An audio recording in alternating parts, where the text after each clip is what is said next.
Welcome back to the 127 Fit podcast.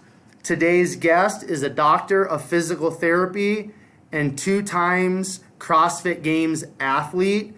Today's guest is Kelly Stone. Kelly, I want to welcome you to the 127 Fit podcast. Thank you. Excited to be here. For sure. So Kelly, we're just going to jump right into things. I've got 4 questions that I like to ask all of my guests. I kind of like to call them the conversational warm-up questions. The first question that I have for you is, how do you start your day? Do you have a specific morning routine or morning ritual you like to stick to on most mornings? Sure.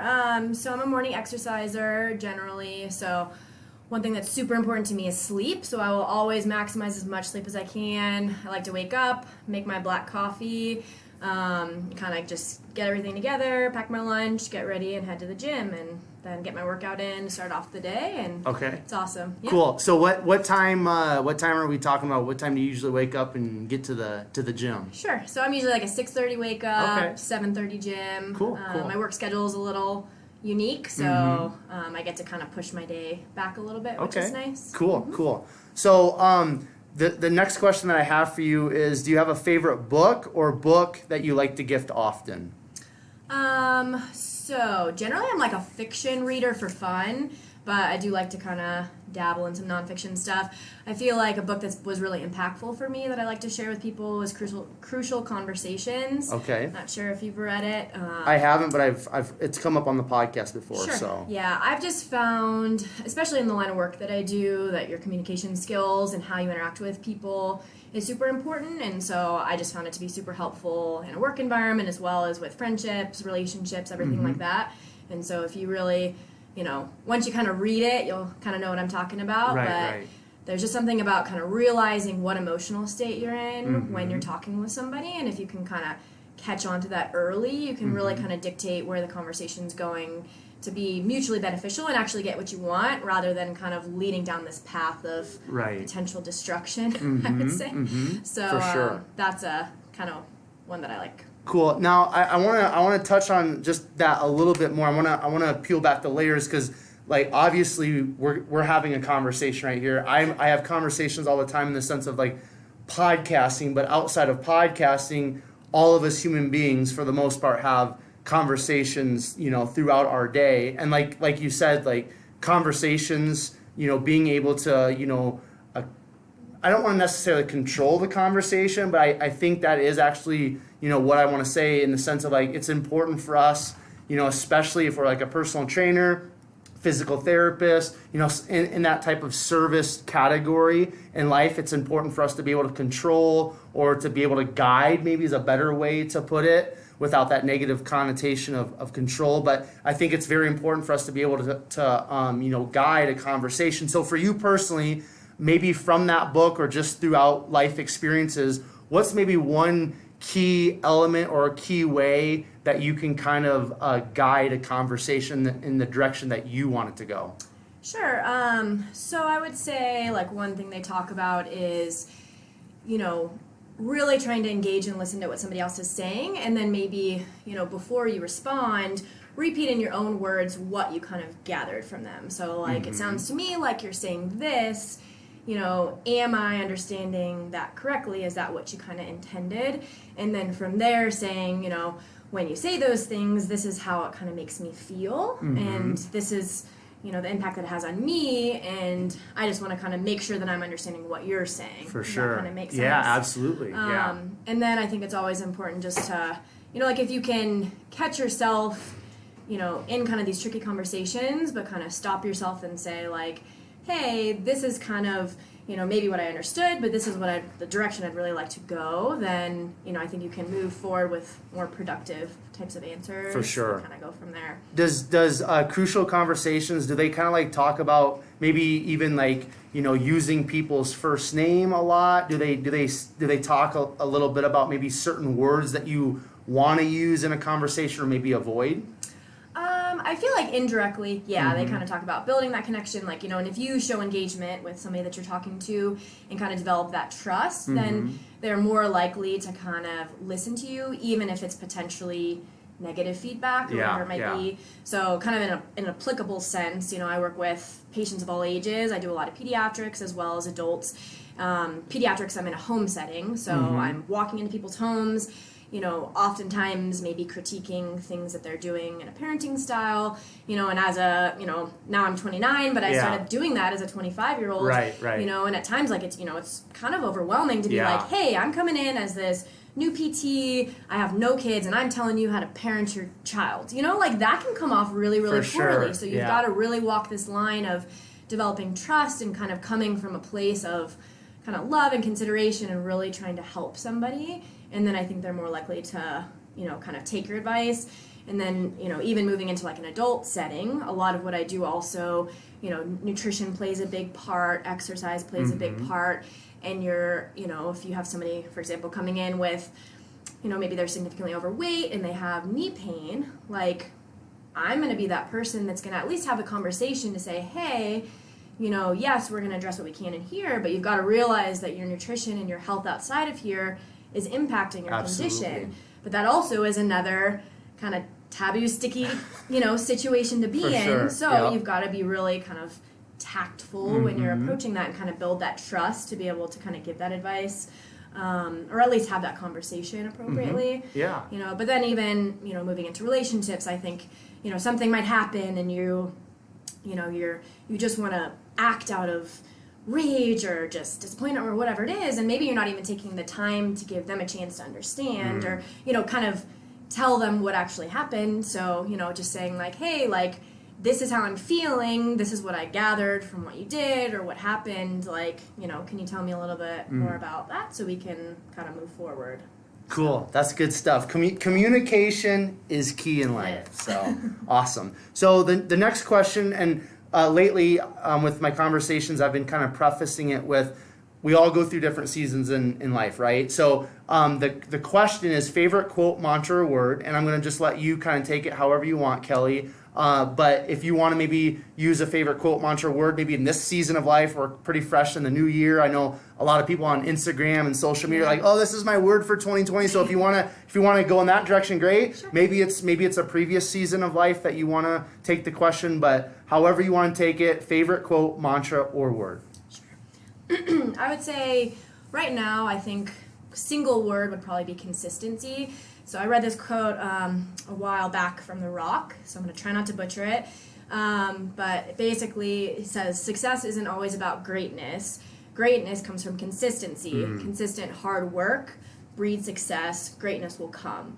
So for me, I feel like sometimes, you know, people may look at things that I've accomplished, my accolades, and go, oh, well, everything must have just come easy to her, and, you know, she had all these opportunities. And yes, like we'll talk more about my childhood. For sure. There's nothing that I can look back on as like my sob story for a huge thing that I overcame. Like I have a great family, I've had a lot of good opportunities, but I've also worked my butt off for everything that I've accomplished. And, you know, I just want that to kind of, I guess, be acknowledged. And, you know, within the last year or so, I've spent some more time kind of engaging with social media and things that I didn't necessarily know if I really wanted to put energy in. But I think it's important sometimes to share, like, hey, this is like what my days actually look like, and yes, like I may have accomplished a lot, but like I give up a lot to be able to do that. Like I'm at the gym, you know, most of my free time. Like I'm not, my friends basically know if you want to see me, come to the gym, or I'll maybe see you on the weekends, but I don't go out a lot, you know, I'm not your happy hour drinker on weekdays, you know, and like I grind, you know, doing the stuff that nobody else wants to do and really trying to work on weaknesses to get better.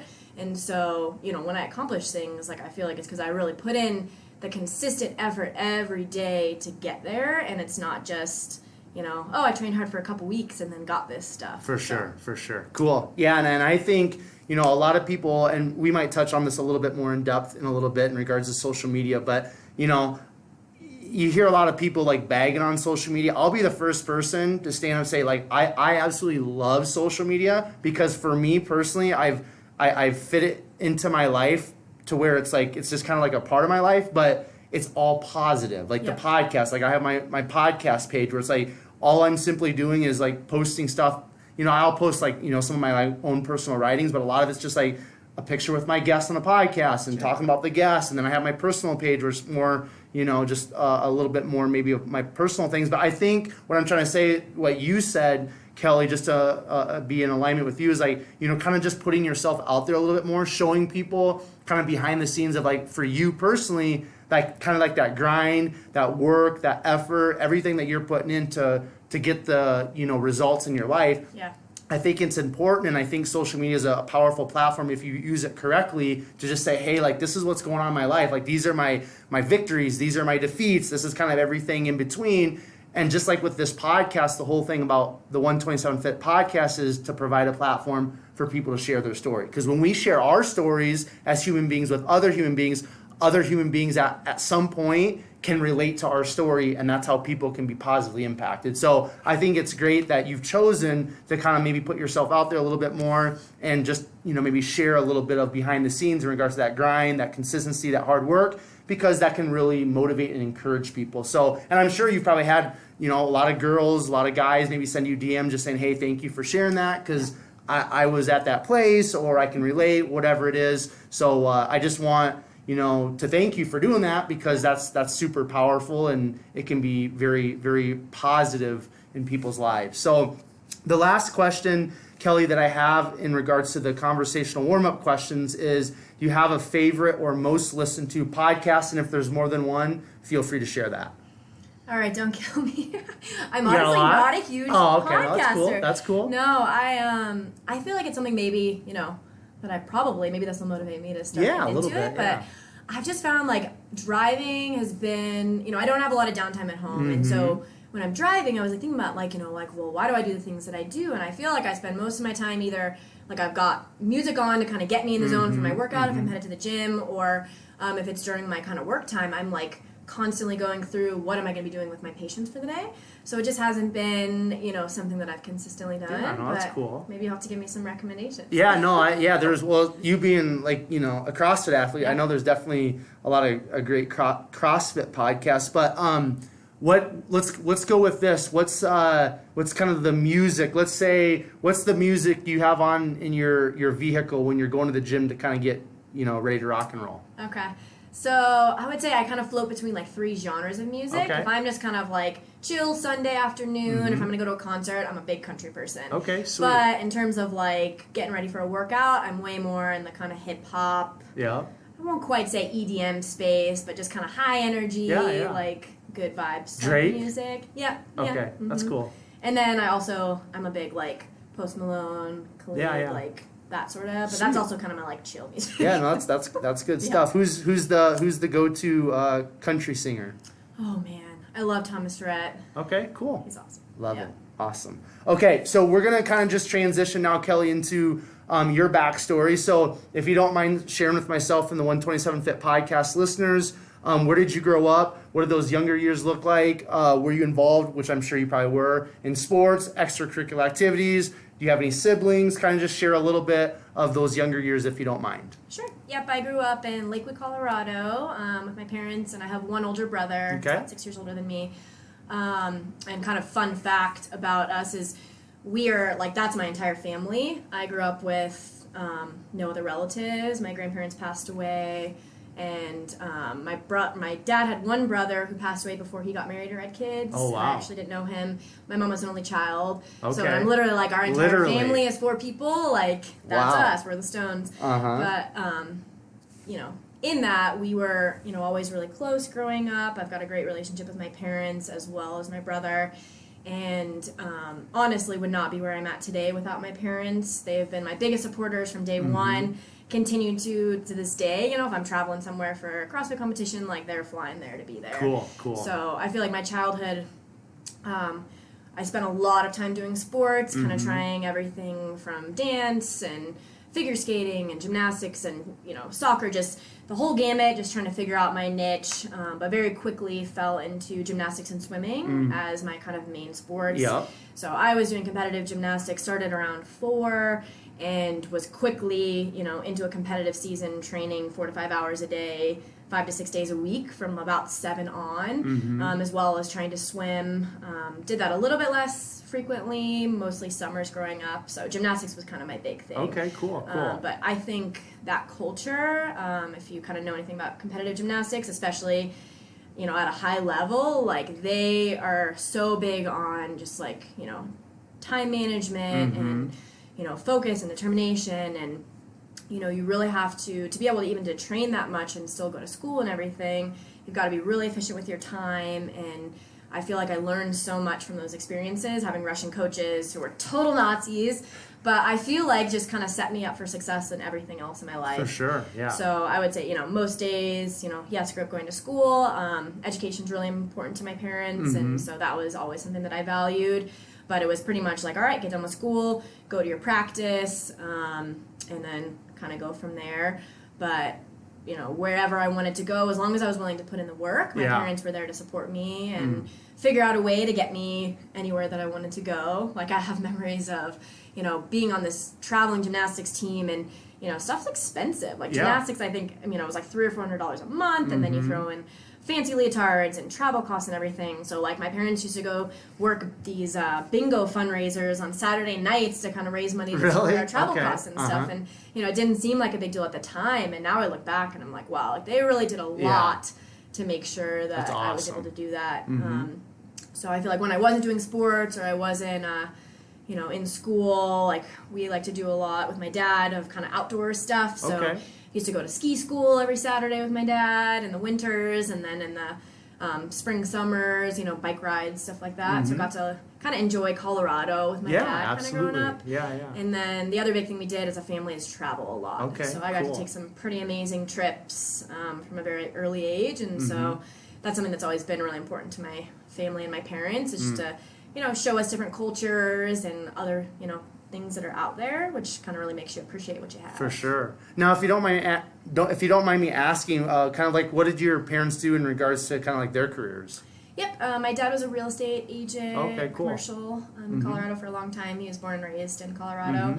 My mom was a school psychologist. Oh, sweet. So I feel like in kind of ending up heavily in pediatrics, I've learned so much from her, just in, you know, how to manage kids and work with kids and kind of behaviors and challenges and stuff that kind of go along with that. But. Cool. Now, what was kind of like, you know, it sounds like for the most part, and you kind of even mentioned this in kind of the opening question, I believe, if I remember correctly, but you had, it sounds like a pretty ideal childhood, right? What was kind of like, what was maybe like that one, what was the message? And you've mentioned like hard work a lot, so maybe that was the message, but what was kind of like that one message as you were growing up as a young person and developing? What was kind of like that one message you kind of remember now as an adult from your parents? Was it kind of like that hard work, or was maybe there another message that you just kind of like look back and say, man, like that's really what my parents, you know, told me or showed me or really kind of instilled in me? Sure. I feel like, you know, hard work is, you know, big in there, but also just kind of being well-rounded. You know, I think a lot, like, I kind of have this, I always like had this desire to show that you could be like strong and athletic and also smart. You know, as I moved into high school, like I just kind of set this goal, like I'm going to be a valedictorian, and I'm also, you know, going to be a really good athlete. And like my senior year, I think I was like, or 3 of my 4 years, I was voted Scholar Athlete of the Year. Ended up being my high school valedictorian. You know, was all-state in 2 sports and state champion in gymnastics on a couple events. And so that to me was like the epitome of like what I was raised to do. Like, yes, excel in sports, but you're not going to even be able to do sports if you don't do well in school. So I think just always having that kind of sense of being well-rounded, like, you know, and also like making time for friends. And I may not have done that nearly as much as other kids my age, but it was still important to me to like have social skills, have academic skills, have, you know, sports skills, and just kind of pursue those things to the best of my ability. Yeah, no, that's great. And, you know, like I've been in public education the last couple of years, and then I've worked with a lot of youth, like in juvenile detention center settings and just, you know, impoverished and things like that. And it's just amazing how much of maybe like a head start, or, you know, just like when you grow up like in a very positive environment, and it could be, you know, it could be a mom and a dad, it could be, you know, a single parent home, but when there's a lot of positivity like in that home environment, it's an amazing advantage for kids, right? And I'm sure, you know, working with kids as, you know, a physical therapist, and, you know, your mom working with kids, I'm sure you've probably seen that. But like that's something, you know, nowadays, like I realize, like I grew up, like I had like the all-American upbringing, right? Like we traveled and we, you know, I played sports and, like, you know, upper middle class, and just I look back and I'm like, man, like I had it so good, because there's so many kids and there's so many people that they don't have it so good growing up. That doesn't mean that, you know, they can't be successful, but even like if you look at, like, you know, people that are in prison, a lot of them are coming from these, you know, single parent homes, they're coming from broken homes, they're coming from, you know, just drugs, alcohol, really negative situations. So that environment really gives us an advantage. So it's kind of cool just to see, you know, kind of how that kind of gave you maybe a head start, so to speak, in life, right? Yeah. So what was kind of like you said your brother was 6 years older than you, so that's kind of a pretty big gap. What was your relationship like with him? Was he kind of like a protector? Did he beat up on you a little bit? What was that like? Honestly, we didn't really fight that much. I feel like that good. that kind of gap just kind of separated us enough where I feel like protective mode, if anything. Yeah. I would say I am much more like type A personality. Oh yeah, that energy is coming hard at me. Yep, and for sure. my brother is the total opposite. Like he's one of those kind of like naturally smart, naturally gifted, but go with the flow, positive energy, like calming forces. So I think that's just been like a nice, you know, I feel like I could always just like rely on him to be like that calming, supportive force in my life. So it's been really kind of fun for our relationship to develop, and you know, we've always had a great relationship. For sure. I laugh because after I graduated from grad school, like we had always talked about doing this like brother-sister Europe trip, and so finally we're like, this is our time, you know. So we took like about a month, went to Europe and traveled all around, and it was hysterical though, because I guess people don't do that very often. You know, we're in Greece and people are like, lovers, you know, come to my restaurant, and it's like, no, it's my brother, you know. Like I wanted to get like a shirt at one point that said like, it's my brother. Yeah, you know? no, that's awesome. That's good. You know, I feel like if you can, you know, imagine spending a month with a sibling, like that's like, cool. It says a lot about, you know, kind For of sure. who we are. And that's something else I don't think, you know, kind of like you mentioned, like I don't think probably a lot of siblings do that. So that's cool. Yeah. So which parent is more like, is your mom the type A person and your dad's chill? Is it vice versa? Like which one is which? Totally. My mom is totally type A. Okay. We both, the type A, but very indecisive gene. So it's not always a good combo. I was gonna say, man, that's kind of, that can be tough sometimes. Oh gosh.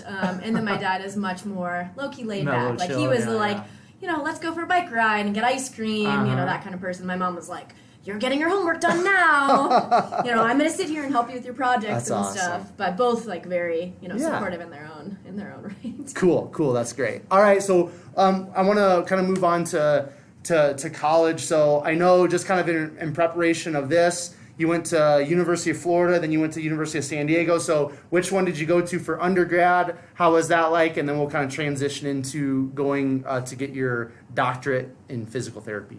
Sure. Yep. So undergrad, went to the University of San Diego. Okay. Cool. I ended up swimming Division I for them for 4 yeah, years. Awesome. And that's something that I'm really an accomplishment I'm really proud of. For sure. Yeah. Particularly because I feel like I really had to fight for my spot on a team like that. I grew up, like I said, mostly doing gymnastics. I always swam kind of on the side, but I was never a full-time swimmer. I did competitive gymnastics all through high school, so that was kind of like my main thing. And I feel like I just kind of got to the point where I felt like I had like done my time with gymnastics. I had great memories. Really, my childhood I think of as gymnastics, and I just felt like this like burning desire to see like, well, what could I do with swimming if I actually like gave it everything I had. So I pretty much had to promote myself, you know, my junior, senior year of high school and say, hey, this is where I'm at. I feel like I've accomplished a lot. You know, in swimming, based on how little I've actually spent dedicated to swimming, you know, and I had coaches that totally blew me off. Like, you're not fast enough to swim D1, whatever. And the coach at San Diego was kind of like, hey, like, I like your story. Like, I like people with potential, and, like, I want to give you a shot. And so I think, that was a really big opportunity for me. It was For also sure. great, university. I love warm weather. Yeah. So Amen it's to like that. win-win-win. That's good. Yeah. But even like by the end of my freshman year, I was our fastest butterflyer on the team. Wow, And cool. so I feel like I really like earned my spot to be there. mhm. But so it just kind of shows you sometimes you really got to kind of go after what you want. For sure. Yeah. So I attended there. What'd you study? Biology. Okay, So biology. major, chemistry minor.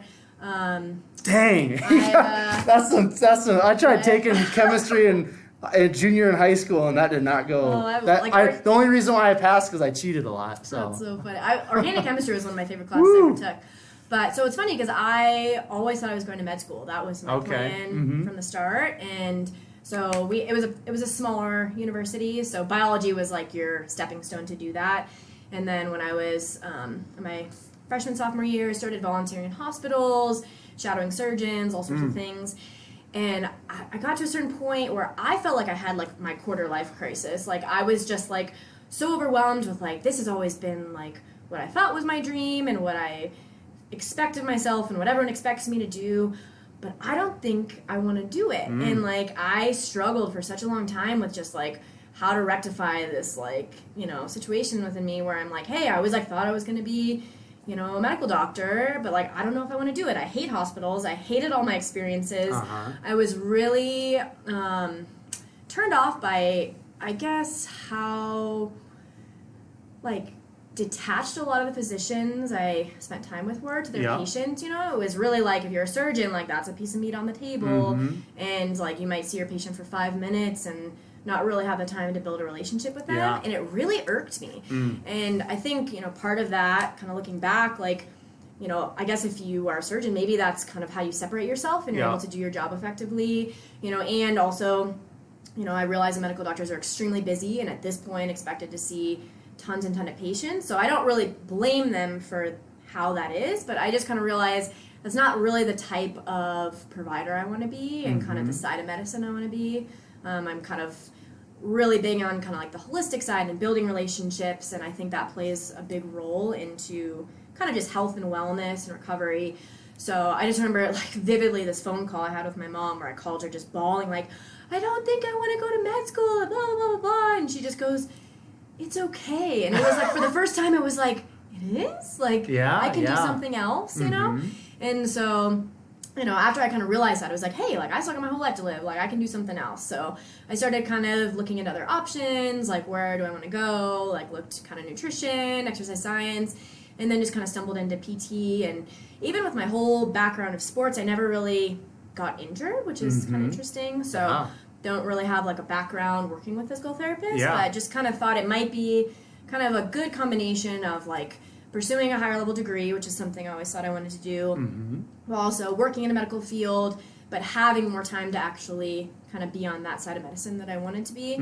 So I started shadowing PTs in all types of settings, kind of fell in love with it, and so ended up applying to PT school my senior year, and decided to attend the University of Florida, kind of get that experience of going to the other coast. More warm weather, right? Right, yeah. I am a warm weather person. Colorado's about as cold as I get. But so I just decided I love Colorado, but I will always vacation warm. No, that's cool. Yeah, so I made the trip, ventured over to Florida, got my doctorate in physical therapy there. And it was such an awesome experience just to... I'm sure, the new culture. I loved being part of a huge university with the big sports teams. College football in the South is like nothing I've ever seen. So really was a great 3-year experience. Cool. So I want to just take a step back to a little bit and dig a little bit more into like your time at the University of San Diego. So during that 4 years of college, obviously you swam for all 4 years. So just kind of the same story of high school and things like that. You sound like you were pretty consumed by athletics and academics, which that's great. Outside of kind of like that time where you're like kind of had your little crisis of like, I don't think I want to be a doctor thing. Was there anything outside of that time, Kelly, that was something that was a little bit of a struggle for you, maybe academically, athletically, socially, that you kind of had to like overcome during those 4 years of college? Honestly, I feel like those 4 years may have been some of just like the truly happiest parts of my life. Like, I feel like, again, I was really fortunate, great university. My freshman year got put in a dorm with the 5 other freshman swimmers. Okay, cool. And all happened to be great girls. And 5 of us are still best friends now, and have been, in each other's weddings and stuff, and kind of still have a really good kind of friendship. So I feel like I just kind of walked into, yes, a new environment, but I automatically had 5 best friends that I could kind of go and kind of navigate university life with. I feel like having the experience of being on a team, you kind of naturally feel like you have a place, which is probably something that a lot of people don't have going into a college. I also kind of intentionally picked a school that was smaller, so I felt like I could really build a connection with my professor. So like even now, like I feel like I could send an email to a professor and they would remember me, and we just kind of the interactions that we had, and so that was something that I really valued. So I feel like if anything, the only thing that I struggled with was just time management, in the sense of like pursuing that undergrad degree, biology and chemistry, was a really challenging major. A lot of semesters I would have 3-4 hour labs a week, and so that plus training 2 times a day, like it was hard. Like that was probably the hardest time in my life in terms of time management, because I felt like I relied on 5 to 6 hours of sleep consistently. We had 5:45 a.m. practices. I would go to practice, go to class, go back to practice, spend most nights in the library. And so, just trying to juggle, like, it's really important to me to get good grades. It's really important for me to swim well. And I feel like maybe my biggest weakness as a person is, like, overextending myself into too many things. For sure. Instead of just, like, picking one thing, but it's just always been something that I've done. But I feel like, again, being able to do that really set me up for grad school, where I feel like maybe individuals in my class who didn't do a sport or didn't really have that time commitment in college struggled in a grad school environment where, it's really rigorous academically. You're expected not only just to pass an exam, but actually to really retain and know the information that you're learning.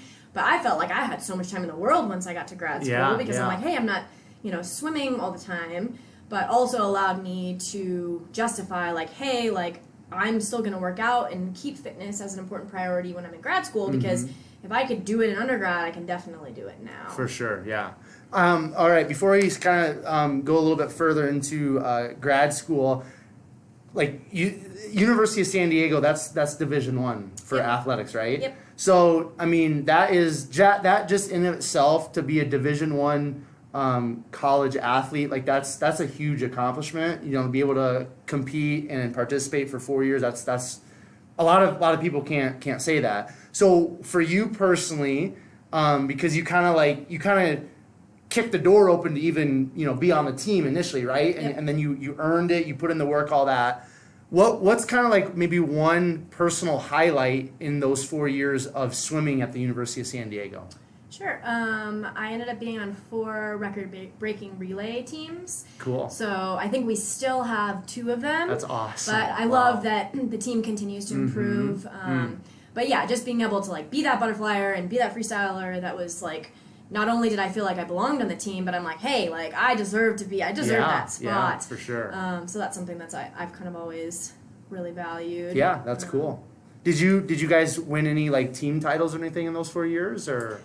We were in a pretty tough conference, so I feel, we always did well. I feel like we're always kind of a developing team, but I feel like, another fun fact, our 6 females that we started with freshman year, I believe we were the only year, like in school history up to that point, where all starting members made it all 4 years of the team. Wow, that is cool. So that was something we're always like, yeah, we did it, because we were really close, and we kind of developed that bond, and it was like, no, we're not giving up on you, you're not quitting. So we kind of all got through. Cool. But, and also another thing that I didn't mention, I was also in the honors program, so while I was there as well. Jesus, I'm getting tired just sitting here listening to all that. No, it's great, man. That's like, I think that's awesome. I think it's beautiful because like so many times in life, I feel like as we get older, a lot of people have regrets, right? Yeah. And from my perspective, just obviously this is the first time we met, but you just sharing your story, it's like you've really up to this point like maxed out your life, right? And I think that's an encouragement for young people. That's encouragement for older people, because it's like, we have one life to live, so why not give it everything you got? So it's cool, Totally. but man, that's a lot of stuff. All right, so let's so you kind of already talked about, you're done swimming, you go to the University of Florida, you're starting to get into the physical therapy program, things like that, and because you're not swimming, it's like, man, you've got some extra time. It sounds like you were really well prepared for that. Now, for that, at the University of Florida, to become a doctor of physical therapy, because I know talking to physical therapists, things have changed a little bit, but when you graduated from the University of Florida, did you graduate with your doctorate in physical therapy, or did you have to go get go even more years to get that doctorate? How did that look like for you in that program? Yep. The physical therapy has progressed a lot over the last 10 to 15 years. Mm-hmm. So originally started as a bachelor's degree, then progressed to a master's, and now I believe they're all doctoral programs. I think so. That's what I've heard, yeah. So we basically had 8 semesters, went through the summers, but it was a 3-year program. You graduate. Within that, about the last year is spent in clinical rotations in different settings, so that's a requirement. And then once you get done, you've got to pass your board exam, and then you get your doctorate in physical therapy. Okay, cool. So it's a clinical doctoral degree. It's not a medical doctor. Right, of course. Different things. And then from there, you are able to pursue other residencies and fellowships, things like that, but not a requirement. You're basically licensed to work in any of those fields. Was going to get that doctorate of physical therapy, I mean, academically, from, let's say, your undergraduate to go get that doctorate of physical therapy, was it a huge step up academically, do you feel like? Or, I mean, you already said you were pretty prepared, but I'm just saying maybe somebody that's not Kelly Stone, for myself, I mean, I've wanted before in the past to go get a master's degree, but there's different things of why I haven't. But I just feel like I got my bachelor's degree in exercise science, and I'm like, I've got so much respect for people that go to get a master's degree and then get a doctorate, because I'm like, dude, I can't even imagine the gap between all that, because the undergraduate, honestly, it's not that hard. I mean, it's a little bit of a step up from high school. But I think a lot of it, again, just kind of goes back to that time management and kind of figuring out how to, study and pass the test just like you did in high school. But master's and doctorate. So for you, or maybe somebody that's not you, in the sense of you feel like it was a pretty big step up, or not per se? I feel like it was definitely a step up. Maybe not as much for me as for someone coming from a larger undergrad, I'll say, or maybe not kind of in the honors program, but part of being in the honors program, I had to give a big thesis presentation. I wrote a 40 or 50 page paper, and so I think those types of things really kind of prepared me for grad school. For sure. I feel like the biggest difference for me is, for the first time, I felt like I really wanted to learn and retain everything that I would, what we were studying, because I'm like, this is what I'm actually doing with my life, versus undergrad, you end up taking a lot of classes where you're like, I just want that good test score, So, and I feel like I was a very good studier. I had my methods. It was not fast, but I knew what I needed to do to be successful. But I felt like in grad school, I wanted to take the time to really know and retain the information. Cool. I always laugh that I learned most of my anatomy in grad school on cardio equipment, because I refused to not exercise. So, I'm like, hey, I'm going to the, Stairmaster, treadmill, whatever it is, and I just would study my flashcards on and on and on. Cool. All right, so that's a great segue into kind of continuing your fitness after you're done swimming. So what did that look like? Because you're kind of on this routine, this ritual, this regimen from a very young age, and you kind of have these, because as athletes, we just kind of we kind of go on autopilot, because it's okay, I got to be lifting weights at this time, and I got practice at this time, and I got to study all this stuff.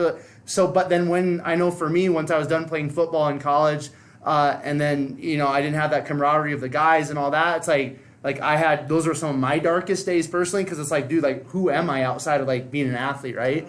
So for you, when you're done swimming, what did kind of fitness, I mean, you just kind of mentioned the stair stepper and cardio stuff. What did that fitness look like for you while you're going to get your doctorate? And then when did kind of the CrossFit stuff come into play? Sure. So totally know what you're saying. I feel like that was probably where I felt my biggest identity crisis, because you lose your sense of being an athlete for the 100%. first time, and you don't really realize how how important that is to like your identity, where you're like, I'm not an athlete anymore. I don't know how to be an athlete anymore. So, you know, it was like this interesting dynamic where I felt like, yes, I'm like pursuing this higher level degree, which I'm like super proud of, but I'm also like a little lost with what to kind of do with my time fitness wise.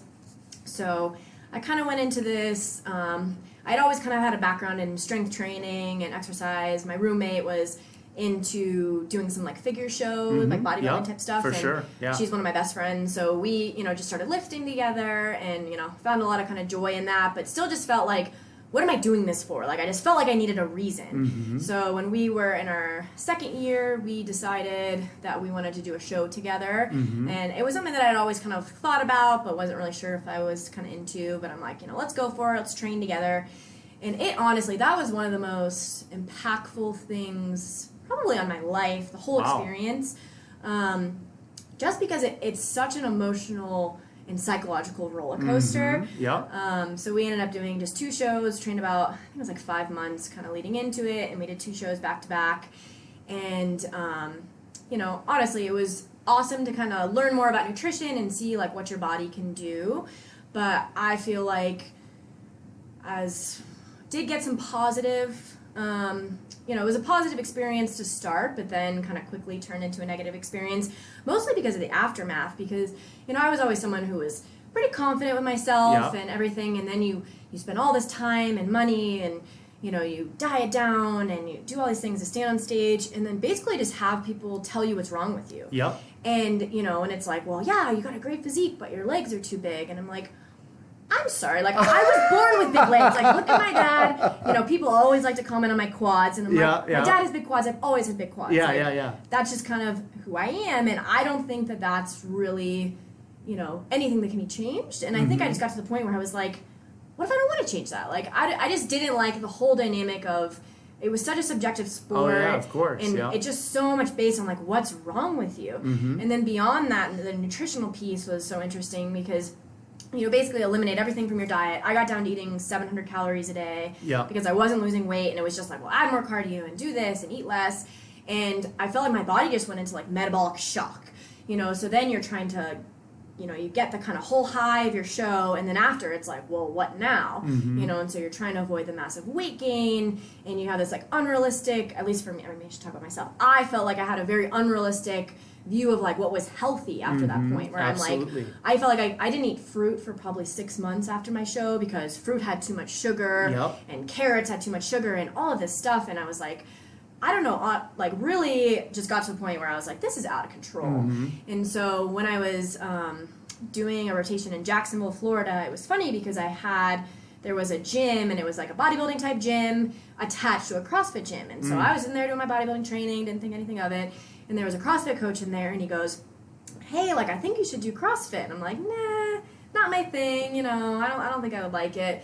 And he's like, no, you should come do it. And so somehow or another, he talked me into doing this local competition. I'm like, whatever, go, and like loved it. And from that point forward, it was like, hey, like, this is something I feel like I could really do and really fall into. And so then I, you know, quickly moved down to my next rotation, which is in Fort Lauderdale, Florida, found a gym and made like a really good bond with a bunch of the people there. And from that point forward, I never looked back. Like, CrossFit was like, this is like what I want to do. And I felt like I had like regained that sense of being an athlete and just kind of a positive outlook, and was able to slowly transition my view from what my body looked like to like what it could do. Absolutely. And that's probably been the single healthiest thing for me in terms of just like my confidence level and what I value for myself. And also now at this point, what I try to instill in other people that I talk to. For sure. Nutrition, exercise wise. Beautiful. Now, all of this kind of happened while you're going to get your doctorate, correct? Okay. So I want to touch on the competition, the competing, and you competed in figure. Is that correct? Figure. Okay. All right. Because I've competed in bodybuilding, so from the perspective of the eating and just like all the critiquing, like I get all that, and a lot of the listeners will understand that. But so you kind of talk about like, you know, overall it was a pretty positive experience, but then once you kind of like get into the thick of it, so to speak, because like we get on Instagram, we get on social media, we see this guy looking that way, we see the girl looking this way, it's like, wow, that's amazing. But the reality of social media and the reality of actually competing is you look good for a very short amount of time, and unless you've been doing it for a long time, you're really efficient at it, or you have a really great coach, a lot of the times to get to look like that, you're in a very unhealthy state, right? And then you throw in the judges. I mean, you're literally standing on a stage, like for girls, like you're basically like in a bikini. Us guys are in posing trunks. Like you're almost naked, right? And you have people that are judging your body. So, and you kind of mentioned like that kind of messed with your mind a little bit. But just I want you just to share a little bit, Kelly, like with the girls, because there's a lot of girls that are on Instagram. They're they want to look better. They want to lose weight. But just for you, because you kind of mentioned like, hey, like I've always had big legs, and like you just kind of like realize like, hey, like what if I don't want my legs to be smaller? What if I just want to be like who I am? I like who I am. So just talk a little bit about that, the importance of just being confident in who you are, what you look like, and things like that. Yeah, I think that's something that I've probably within the last year or two really accepted. Mm-hmm. Like, this is who I am, this is my body, this is what I got, I'm gonna make the most of it. Yeah. But I think, and I have a lot of friends that still do a lot of bodybuilding stuff, and I think everyone, if you want to experience it, you should do it. For sure. But I have just seen so much of this emotional roller coaster for those people, and also the people viewing them, because you see these people on stage and these and they look amazing, but you've got to realize that took even within like the few days leading up to the show, you're taking diuretics to cut out all your water, you're taking fat burners, you're eating virtually nothing, and it's not sustainable. Right. Like I think there are a few very genetically gifted people who can kind of float very close to that all the time, and so it's probably a much healthier kind of sport for them. But for most of us, what you end up seeing, especially on the female side, is this like dramatic shift of maybe 20 to 30 pounds. Yeah. And how much of an emotional roller coaster is that to, post a bunch of pictures and get all this positive feedback, put on a bunch of weight very quickly, and then all of a sudden you're like, well, I feel terrible. Yeah.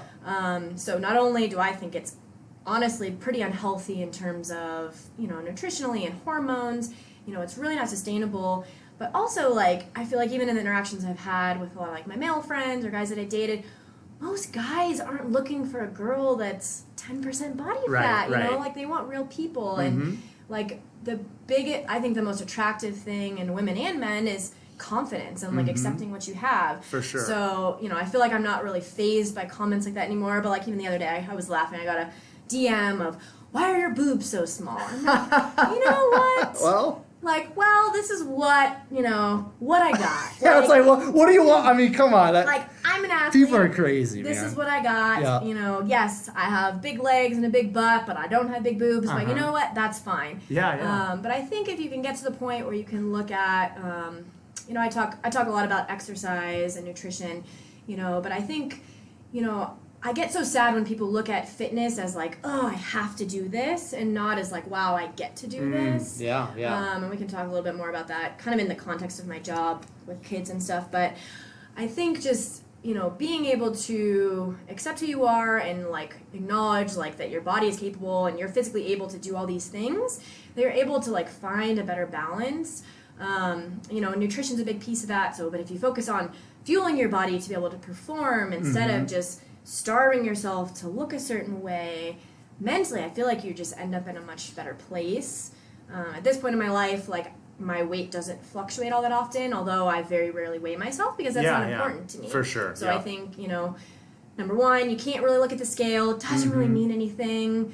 And you really can't look at social media in terms of, like, if you can find people that inspire you, that's great. Like, I think the biggest thing that I've tried to do is, like, be real with people. For sure. And, like, be very authentic. Like, yes, like, I feel good and I'm going to show my body, but, like, this is, like, who I am all the time, and I'm also going to show you when I'm a sweaty mess at the end of a workout. Yeah. And I'm not going to, just, make all my pictures edited and all those sorts of things. But you got to realize there are a lot of people out there that do that, will only post pictures from that stage time and not...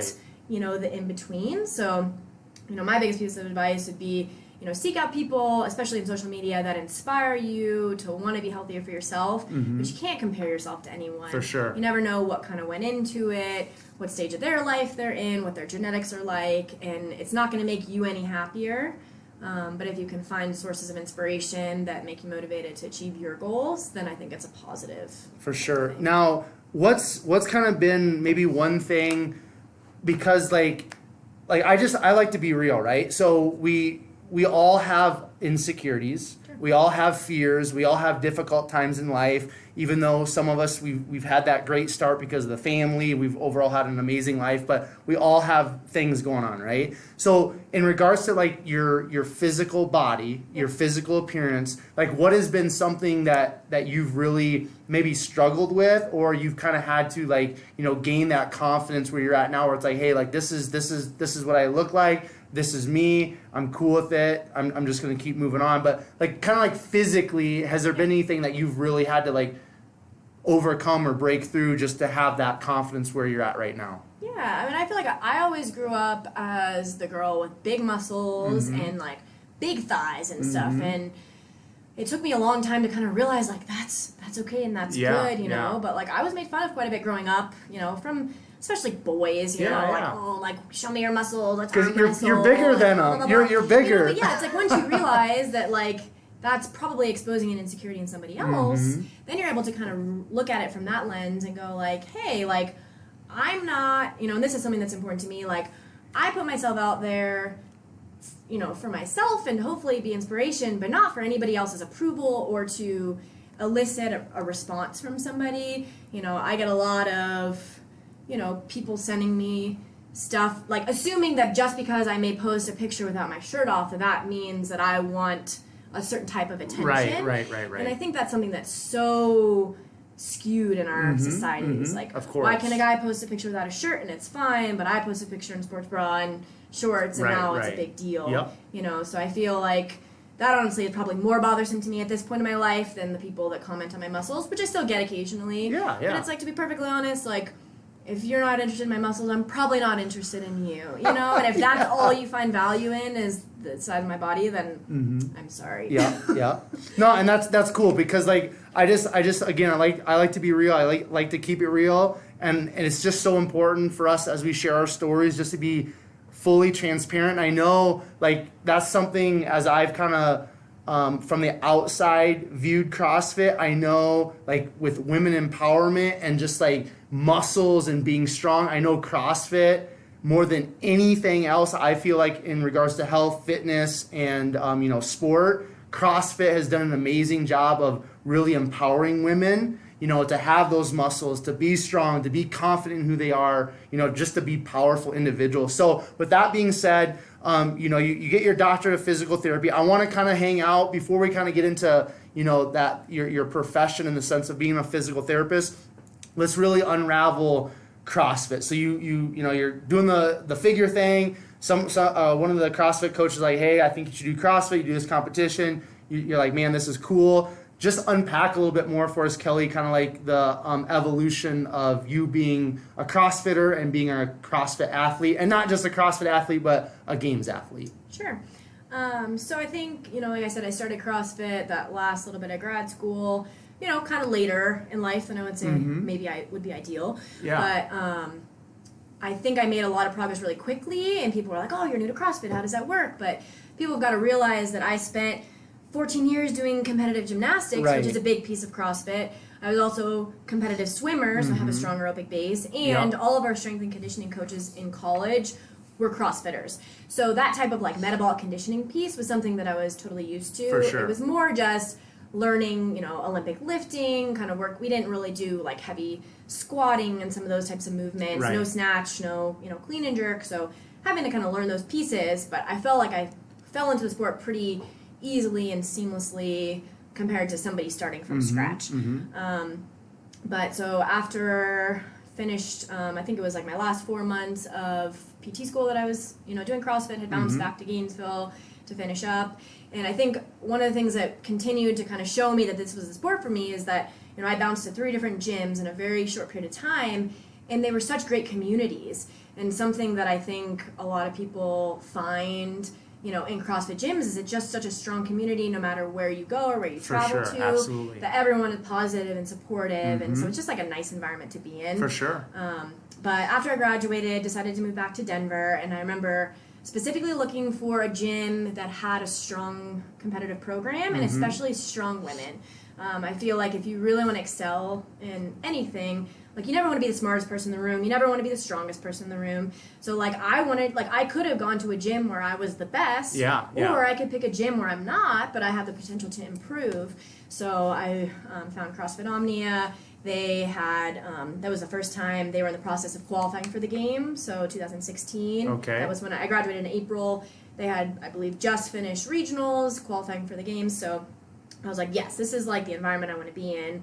Actually flew to California within that year to watch. I was super inspired, and I set a goal right then and there that I'm going to be on that team next year. Awesome, yeah. And I think, some of the other people in the gym and stuff, like, may have been a little, either like, oh, who's this girl that's walking in, or like, oh, is she trying to take my spot? And I'm like, but I'm going to earn it, And so I worked my butt off all year, and the next kind of season came around, made it onto our regionals team. We qualified back to the games. That was when it was still teams of 6. And such an awesome experience that year. We ended up 13th in the world at the games. Was that the first year was out in Madison?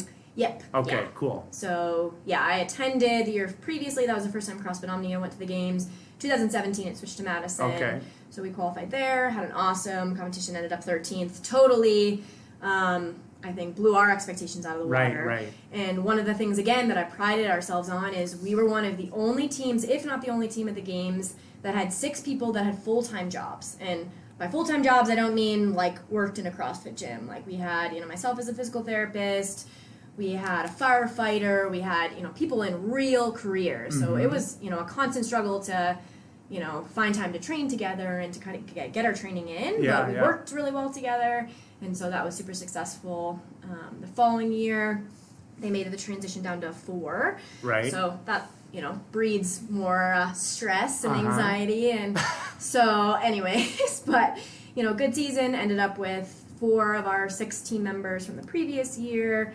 And that year was really, really challenging for me because I suffered a back injury right around the time of regionals, and it was really uncertain the entire time whether or not I was actually going to be able to compete. And, got to a certain point where I was like, I want to try, but you've got to realize I may get to a certain point where I have to stop. And, once you kind of go in and register, that's it. You don't make any more changes. For sure, yeah. So, all said and done, the team decided they wanted to try me, like, have me try to compete. So we went, and funny enough, my back ended up feeling pretty well, but my other teammate ended up falling off a rope and fracturing her ankle. Ooh. So we had to withdraw. Yeah. So midway through. But still, it was a really, really kind of good experience. Yeah. So what was the, did you ever kind of find out what the back injury was, or was it just maybe like a little tweak, or what was that? So for a long time, I didn't really know. We had, I'm not sure if you're familiar with like the worms that we use in CrossFit. Yeah, of course, yeah. But I think just that's kind of where it originated from, is just doing a lot of that kind of rotational work, loaded, which isn't something we traditionally do in CrossFit. And then honestly, it was an interesting experience because I feel like my emotions played a big part into it. And there's been a lot of research that has looked into, especially back pain and how we associate kind of a lot of anxiety with it. And, oh my gosh, this is my back. And like, I felt like I was like potentially doing long-term damage, and my PT brain's going like, ding, ding, ding, you shouldn't be doing this. Yep. And so I was trying to modify a lot of things, but didn't really know what was going on. And so I, at some point after, trying a lot of rehab and stuff, was like, I think I just need to get an MRI just to kind of see what's going on for my own peace of mind. They did find, I think I had a mild bulging disc, but nothing super significant. Right. And I think from that point forward, it really changed my outlook, like, hey, like, you're definitely having pain, and something that we should be looking into, but, it's not like you've got this massive disc herniation that's a real big issue, and so I was able to kind of move past that. Okay, cool.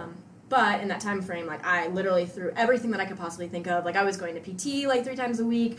I was going to a sports chiropractor. I was doing cryotherapy, like, CBD, like, everything I could possibly think of. For sure, yeah. And, at some point, I was able to kind of go past it. Cool. So. Now, I want to touch on, you just kind of mentioned, like, the psychology of, like, back pain and stuff like that. Mindset, obviously, in regards to everything that you've done athletically and academically, you have developed a very strong mind, because like when you put yourself in those type of situations, you have to, or you're not going to succeed or win.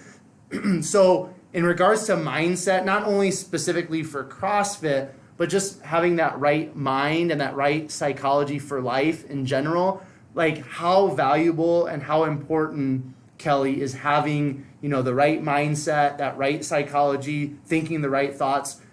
And before you answer, just so you know, for me, like I believe literally in regards to health, in regards to everything and anything in life, it all starts with our mind. So kind of what's your perspective in regards to having the right mind? I agree. I think mindset is critical. Yep. No matter like what you're trying to do. And, if you don't have confidence that you're capable of achieving what you think, you're not going to achieve it. And For if sure. You're not able to, I think in CrossFit a big thing, we call it the pain cave. Like if you can't go into the pain cave, like you're not going to be successful at CrossFit. For sure. One thing that I think our team was always really good about, we may not have been the best individual athletes, but at the end of the day, I knew that every single member of our team would do everything they possibly could, pain cave as hard as they possibly could, on that competition For floor. sure. And so that gave me a sense of confidence, like no matter what happens, we're going to give it our all, and we're going to kind of, see what happens. Yeah. But yeah, I think, over the years, I think I've always had, a strong mindset, but, have always kind of worked to kind of fine tune that. So, I have my routines that help me kind of get into the zone and, kind of help my warm up. I want to be in kind of a different mindset based on the type of event that I'm doing. And something that I've really worked on this year, and I'm definitely still not perfect at, is trying to control, like it's easy to control your mindset, I think, when you feel really good. Of course. And when you're like in your zone, and it's such a cool feeling when you're like, yeah, like I'm killing this right now. Yep.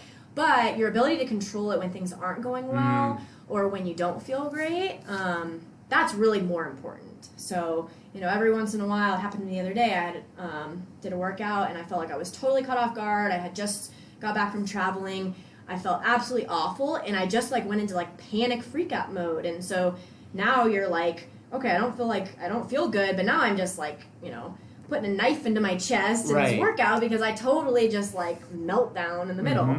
So I've been trying to really work on, for myself, like how to avoid that, and even if things aren't going the way that you want them to take a deep breath, keep moving forward, focus on what you can control in that moment. Because it'll, set you further ahead than if you go the other way. For sure, yeah. So you just mentioned kind of like, take a deep breath. What are some of the thoughts? So like we're all, in life, like we're all going through, like I mentioned earlier, different things, right? So when crap's hitting the fan for you, kind of like that happened the other day, and that like it's not something, whether it's a workout, whether it's, a relationship, something at work, when something's not going your way, outside of just taking that deep breath, what are maybe some other tools or techniques that you kind of use, and maybe even some thoughts or mantras that you try to put there in your mind? What do you kind of do outside of that breath to kind of get back into the flow, so to speak? Yeah, I mean, I think it's hard, like right in the moment. I would say my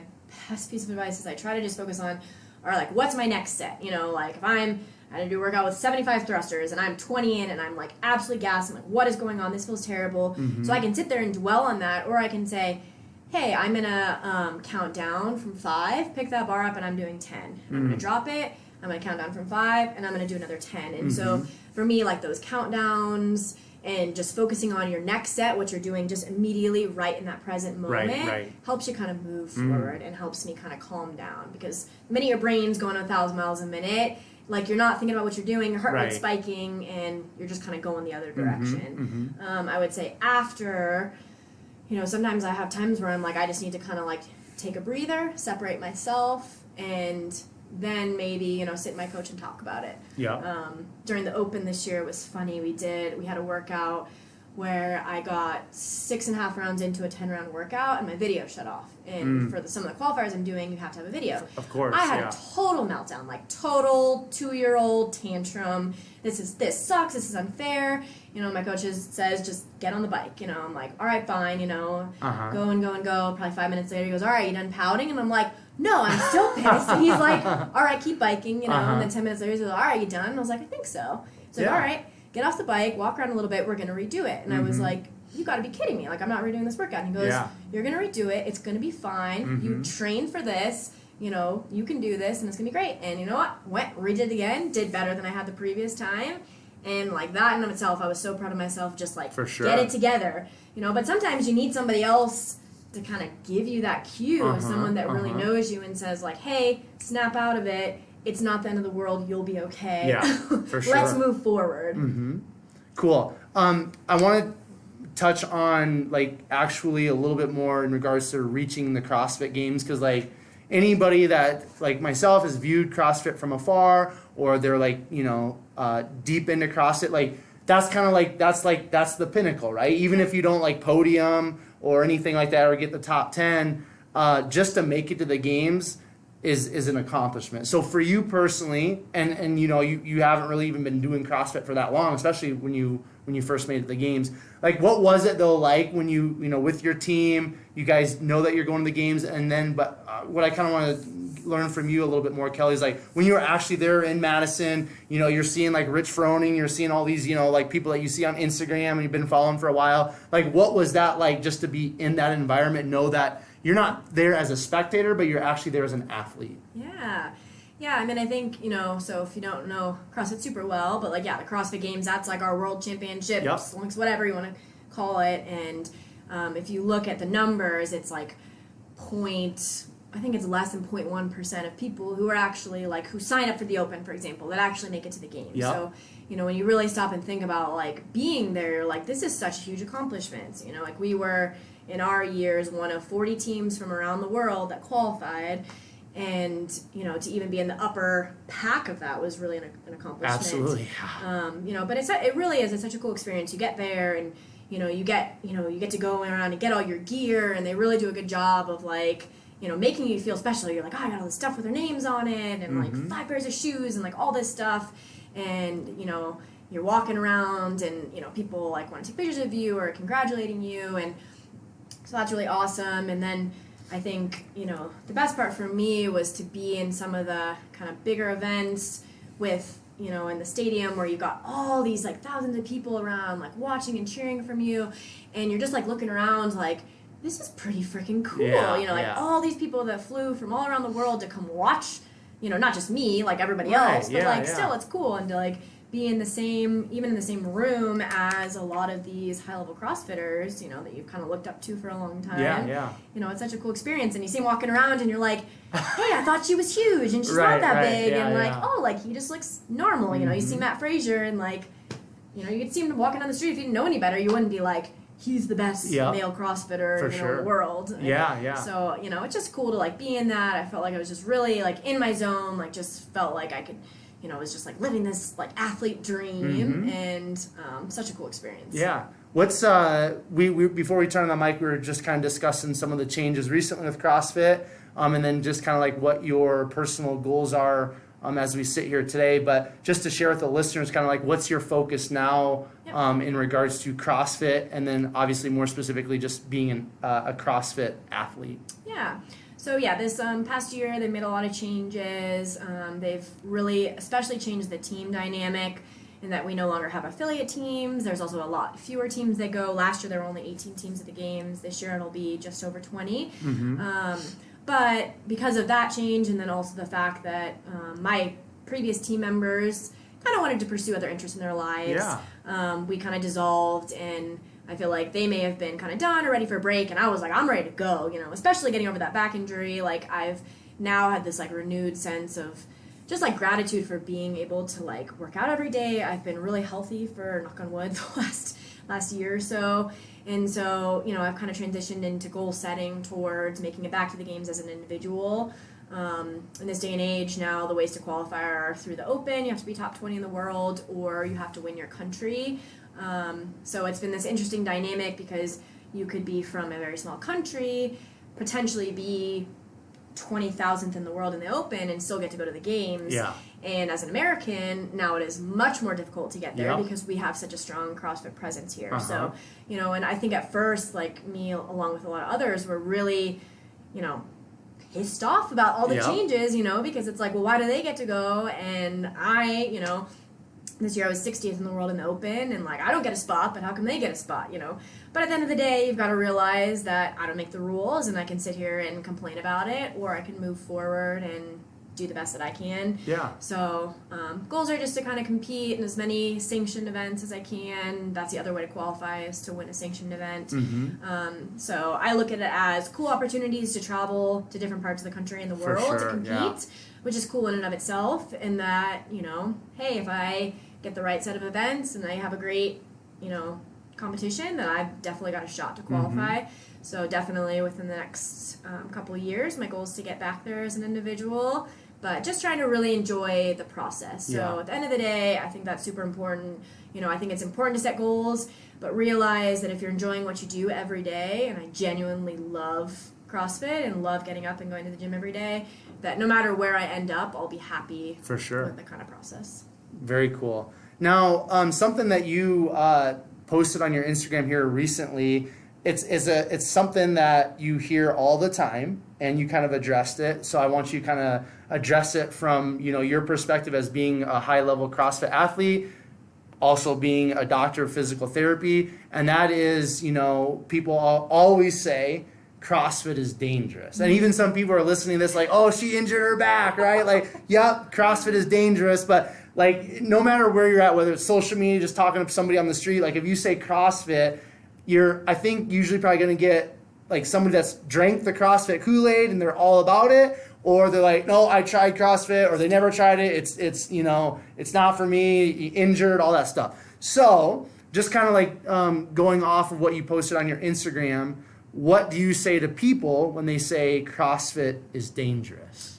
Yeah, well, that's one of my favorite questions. Good, I'm glad I asked it then. I do get that question all the time, Mm-hmm. and so I think at this point, especially now, you know, having been a PT for a few years, my initial response is, it's really not any more dangerous than anything else that you could possibly be doing. Right. I think maybe in the initial stages of CrossFit, when the level of coaching wasn't quite so high, yeah, there was probably a lot of injuries because people didn't know what they were doing. For sure, Coaches yeah. didn't really know what they were doing. Yep. But you've got to realize that the sport has evolved tremendously within the last 10 years or so. The level of coaching has got a lot higher. And honestly, if you're not getting that feedback consistently from coaches, probably need to find another gym. For because sure. they're definitely out there. Absolutely. I would say, from my perspective, I see a lot better technique and stuff overall in a CrossFit gym, just because you do have coaches that are at least have an eye on you at all times. And for example, at our gym, like, coaches will flat out stop you if you're doing something really wacky, Yeah, and they yeah. will encourage you to decrease your weight. Versus, like, I also work out at like Avasa Fitness, and oh my god, it's shocking to me the things that I see for people who have absolutely no idea that they're doing something incorrectly. Yep. They don't have an eye on them, and so the things I see there, I'm like, they're way more likely to get injured than the things that I see Absolutely. in CrossFit. Another interesting thing is that CrossFit actually recently won a big lawsuit against the National Strength and Conditioning Association in regards to false accusations Yep. about the injury risks in CrossFit. Uh-huh. So if you haven't seen that, probably check it out. It's pretty fascinating. And then I would say from my clinical experience, like, yes, I do see CrossFitters, but I personally see way more weekend warrior type injuries. So people who maybe don't exercise consistently, that join an adult soccer league, Yep. or kind of do these things that they're not training consistently for. Oh my gosh, crazy injuries with that. But I think the bigger message for me is that, you know, choosing to move in any way is always going to be preferable to not moving. So Absolutely. you really can't sit there and say, hey, like, yeah, you're doing CrossFit, that's dangerous. Well, for me, what's dangerous is not moving at all. If you look at the long-term, you know, lifespan of people who don't exercise, I mean, things are crazy now. Obesity rates are going up, just health status continues to decline, and movement and exercise has such a big kind of role in that. So I would just encourage you, like, just to find something that you enjoy doing. Like, you don't have to do CrossFit. If you love CrossFit, do it. You're no more likely to get injured doing that than anything else. But For sure. if you want to do yoga, do that. If you want to walk, you know, go ahead and do that. But just move and don't ever stop. Like, that's my biggest message, is find something you enjoy, find something you can do consistently, and just do a lot of it. Amen. Yeah. You'll be no, way that's better good. off in the long run, Yep. no matter what it is. Movement is in our DNA, and just exactly what you said, Kelly. Like, just find something that you enjoy and just do it. Even if it's like going outside and, you know, it's nicer weather. Play with the frisbee. Frisbee, mow the lawn, like garden, like just be active, move around, like allow your body just to feel and do what, you know, we were created or evolved, however you want to word that, to do. Like it's movement is in our DNA. It's innate within us. We need it.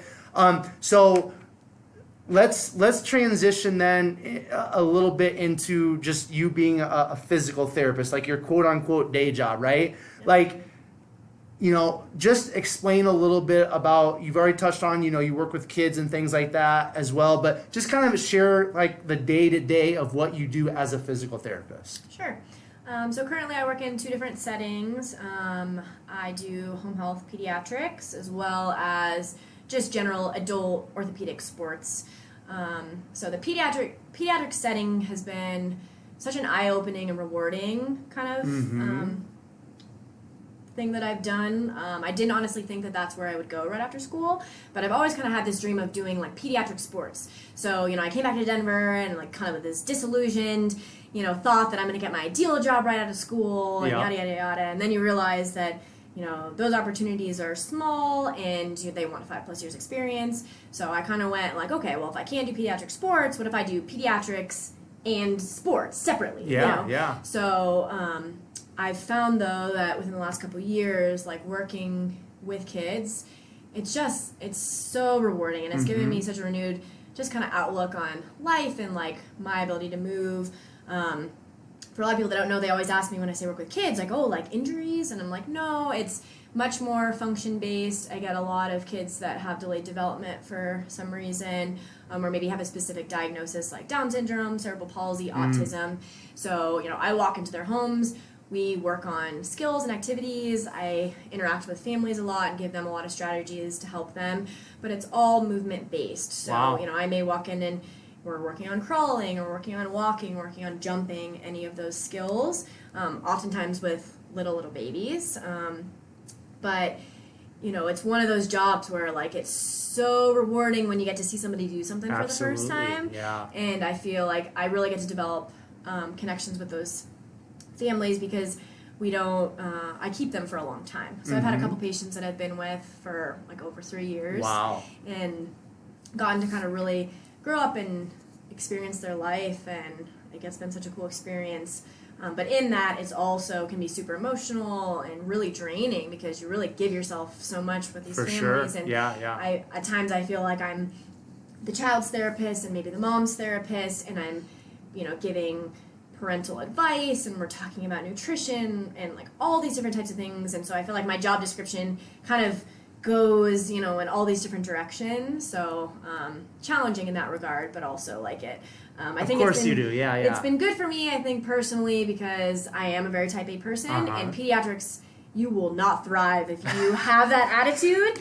Because you can have a plan all day and walk in, and 95% of the time, it's not going to go to plan. For sure. So you've got to be able to kind of adjust and have tools in your tool bag and move on and realize that maybe today's not your day, and that's fine.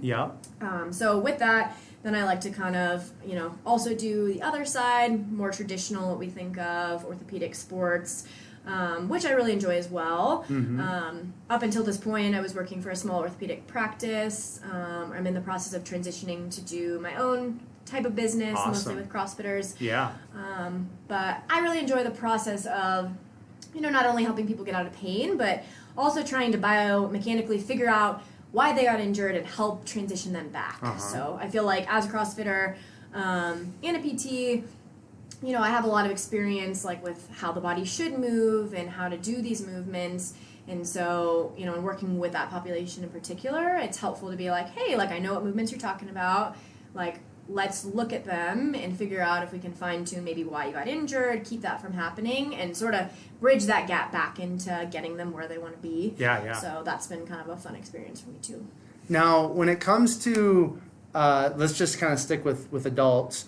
When it comes to adults, what is kind of maybe 1 or 2 reoccurring quote unquote issues that you see with adults? Now, I know you're probably working a lot with CrossFitters, but you know we mentioned the back pain, right? So I know as a personal trainer, and I work the clientele that I have with one of the gyms that I'm a personal trainer at. it's all like I work with all seniors, so it's knees, it's back, it's shoulders, it's kind of like those general areas. Like kind of what are one or two areas that you see with adults that's kind of like the common things that you have to kind of work on them with, and then maybe give them some tools to continue to overcome that pain or that issue. Yeah, I would say overall the two most common things I see are back pain and shoulders, Yeah. regardless of the population, Mm-hmm. CrossFitters, not CrossFitters. Ultimately, the reason I think I moved out of the general orthopedic job that I was at is I felt like we started to get a lot of patients that came in that maybe didn't value my time. Yeah. In the case of working like with work comp or a personal injury, I really try to be open-minded and, not kind of judgmental in that sense of, why they're here to see me and Yeah. take what they're telling me at face value. But for me, like, I don't care what your age is or what your skill level is. If you have buy-in to what I'm telling you and you follow through with it, then, like, I want to help you. For sure. But the minute I tell you, like, hey, like, I want you to lay on your back, put your feet on the ball and roll in and out, and if you can't do that on your own at home, like, I really can't help you. For sure, yeah. I've struggled with, how to kind of rectify that to, like, still be positive, but, like, it's something that weighs on me. So, like, I think I've just tried to seek out opportunities in my career where I feel like my time is valued regardless of where it's spread. And, when people really want to get better, I'm definitely there kind of to help you. But I think the biggest conversations I generally have, especially with, like, chronic back pain, you've got to move. Like, it sounds counterintuitive, but even if you have an acute flare-up, the best advice I can give you is to move as much as you can, obviously in a pain-free range of motion, but to keep moving. The minute you stop moving, everything tightens up, you get muscle guarding, and you kind of fall into this pattern. But you've just got it. You got to move. Yeah. Now, you just said something that I want to expound on a little bit. You said, like, when you don't move, you tighten up. Now, something for me personally, Kelly, that I've incorporated a lot over the last, I'd say, year and a half into my own, like, training for myself personally is stretching. Like, I mean, you grew up as an athlete, like, you're supposed to, do your cool down or whatever, then you stretch. But a lot of times, if we did the stretching, like, we'd just go through the motions, right? But, like, over the last, I'm 32, so over the last, like, I'd say, again, year and a half, like, I've just felt, like, tighter. And there's different factors in that because of the type of training I've done and stuff in the past and not, focus on the stretching. But now, even with, like, my seniors that I train, personal train, like, all of them that can, there's one gentleman that has some different disabilities, can't really stretch him out, but all of the other clients that I have that are seniors, we end with at least a hamstring stretch, whether that's, them sitting down and, like, trying to touch their toes, or the one that I like to do is where, they just keep their knees tight and then they just bend over and try to touch their toes when they're standing, right? Because I feel like, we sit so much, there's so much people are so sedentary in our culture, older populations, they're sitting, they're watching TV a lot, things like that, and over the years, when they haven't been exercising, they haven't been moving, I feel like that tightness, increases over time. So I feel like if at least we can get the hamstrings loosened up, that's going to help with the low back pain, right? That's going to help, some of that other posterior chain issues they might be having. So just touch on a little bit in regards to the importance of, actually, like, static stretching. Maybe there's some other types of stretching, but just really loosening the muscles up and things like that. Like, how valuable, how important is that, not only for us that are younger, that are athletes, but also for maybe older populations? Yeah, so I talk about stretching a lot. One thing with my patients I try to kind of separate is healthy state versus injured state. So in a healthy state, so probably a population that you're working in, no injury present. I think stretching is super, super important and will help us, our goal is always to keep our body as aligned as possible. So you kind of touched on, what I would consider, like, posture, like this posture epidemic is kind of what I joke about, but I think the reason that I see so many shoulder injuries is because of the posture that's so innate in our culture now, where we're hunched over, we tend to be really kind of tight in our front kind of pec area, underworked muscles kind of in our upper back, and so that just kind of sets us up for shoulder and neck, all sorts of injuries. Same thing also, like, if you've got a lot of hip tightness and stuff, lower extremity, that can feed into back pain, as well as, I would say, an overwhelming lack of core strength, which is something that I also talk a lot about with like back injuries. Uh-huh. But so in an ideal state, when you're healthy, stretching is super important, I think, to kind of combat those things that we spend a lot of our day doing. The only thing that I like to kind of differentiate is when we are injured, or at least acutely injured. So that's the only time when stretching, as we traditionally think of, may not be super helpful. So if you have, for example, a back strain, those muscles right now are in a guarded state. So they're turned on, they're tight, they're trying to protect whatever tissue is irritated or injured. So if you actually go ahead and stretch that tissue at that point, it can actually rebound and get tighter and cause more of a spasm. So in that type of state, the better recommendation is to move passively in a pain-free range of motion as much as you can, and then once you're able to kind of regain that sense of normalcy, then kind of move back into your stretching. Cool. But I would say overall it's an important staple, especially as an athlete or really in any stage of your life, just for kind of health, wellness. All right, beautiful. What's the let's touch on nutrition. We've been going for almost an hour and a half, so we're going to start wrapping things up. And nutrition has come up several times, just as you're kind of unpacking your story, talking about being an athlete, things like that. So, and I know like your nutrition personally is going to look different than 99.9% of other people, I'm assuming. So just kind of like generally speaking, let's say when you're talking to a parent in regards to nutrition, and then maybe just like an adult client of yours about nutrition, like what is your general philosophy when it comes to eating, nutrition, things like that? Sure. So nutrition is something that I've gotten really passionate about over the last couple years, transitioning from the kind of bodybuilding world into CrossFit. Yeah. I worked closely with a nutrition company to really get myself to a point where I felt like I was eating enough to sustain what I'm doing at the level that I want to compete. And I think, that company in particular, they're really big on making sure we're eating enough. And a lot of athletes, most likely out there, are not eating nearly what they should be eating. For sure. When we look from like an athletic standpoint, you have that kind of frame of mind. Yes, I count my macros. I'm very particular about what I eat. But that's very different than the advice that I kind of give when I'm talking to patients. Right. And so this year I completed a certification through Precision Nutrition because I wanted to learn more about it and also feel comfortable in, I'm not a dietitian, so I'm not prescribing nutrition, but, at least feel comfortable having that conversation because it really is a critical part to health and wellness and recovery. And, even if we're, not even necessarily talking about weight gain, but also talking about inflammation in your body from the types of foods that you eat and how much that actually impacts recovery status. So it's been kind of interesting to kind of learn more about that process.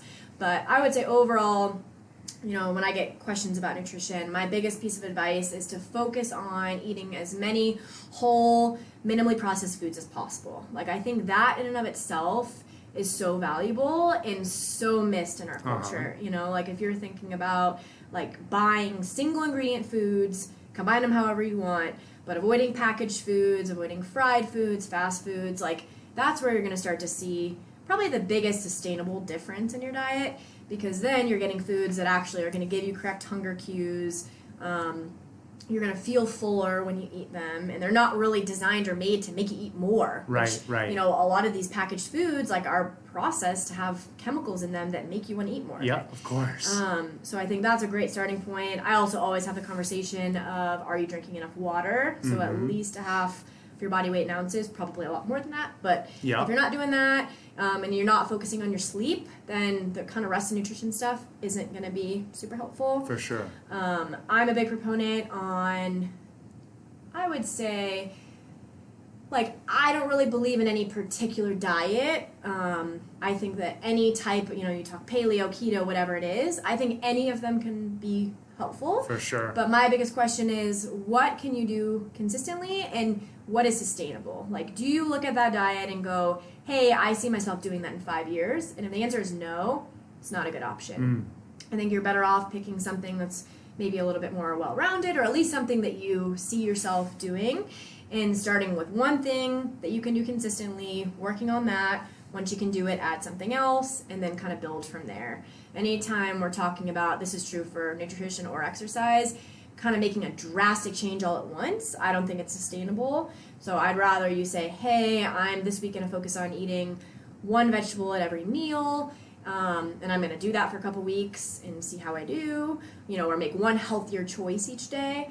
Versus I'm going to go from eating whatever the heck I want to keto tomorrow. Right. I just don't think it's sustainable, or it's not a good approach.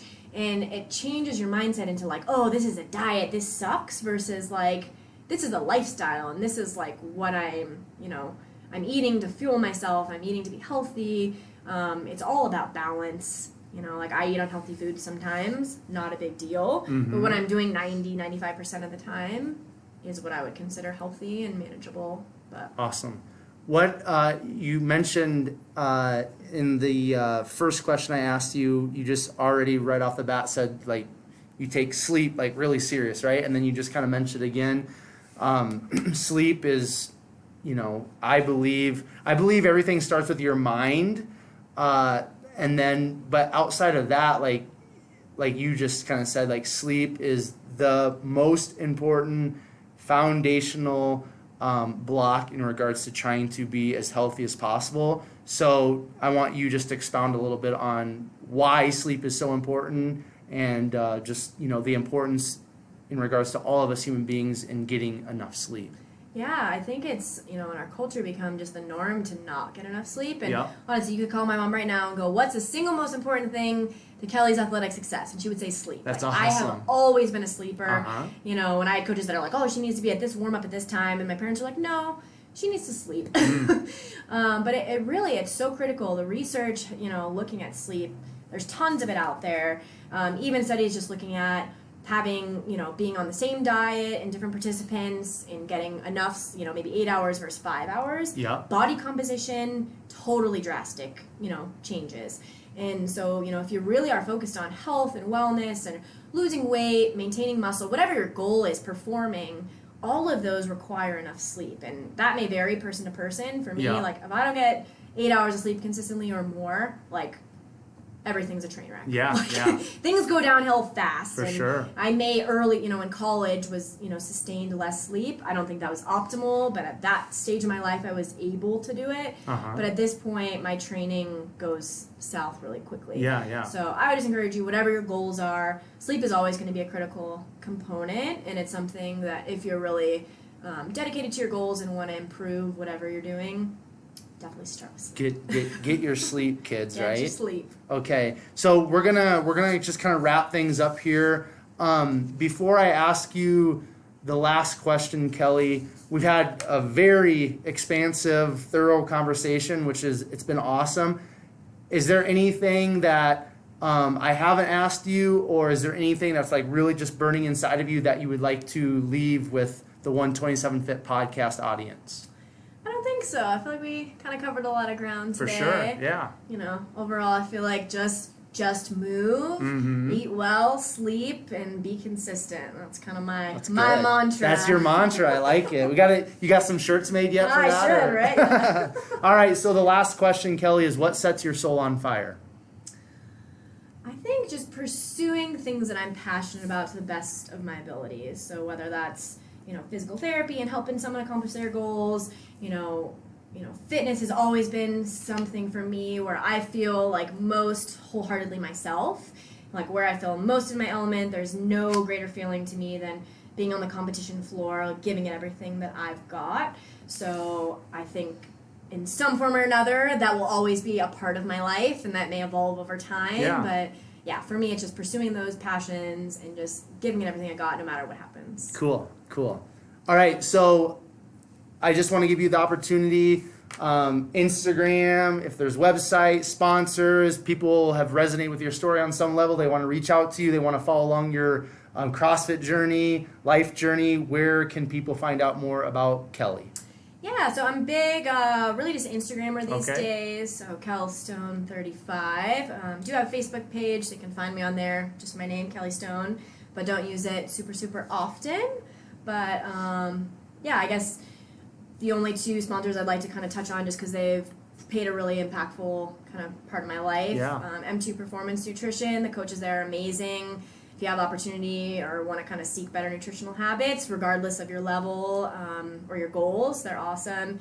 And then all of my nutritional supplementation comes from First Form, and they've been an awesome part of my journey as well. Yeah, awesome. And then why don't you just give a shout out because a lot of my audience is going to be listening from the Denver area, so just the CrossFit gym that you're part of, or maybe if there's maybe a couple gyms in the area that you really appreciate in regards to CrossFit, if you want to just give a shout out to them. Sure. My home gym, CrossFit Omnia, it's amazing, in the West Denver area, so definitely come check it out. Okay, cool, awesome. All right, so Kelly, I just want to thank you for the opportunity to connect today. Thank you for sharing your story. It's greatly appreciated. I know people will be impacted, and I'm looking forward to just kind of following your journey as well. So thank you very much. Awesome. Thank you for having me. It was a pleasure. For sure. So 127 Fit podcast listeners, I just want to thank you once again for your listening ears. Thank you for hanging out with Kelly and myself today on the 127 Fit podcast. If you would like to find out more about the guests that I'm bringing onto the podcast or myself personally, you can find that information on Instagram at 127fit.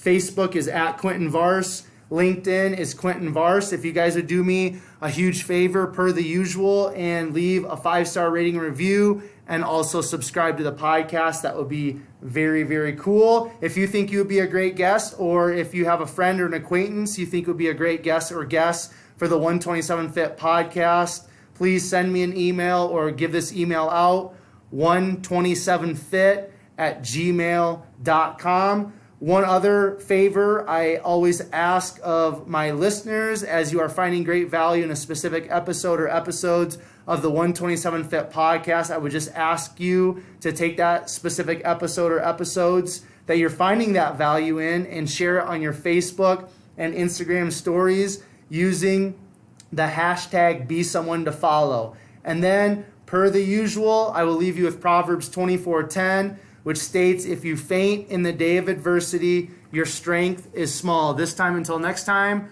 I will catch you guys later.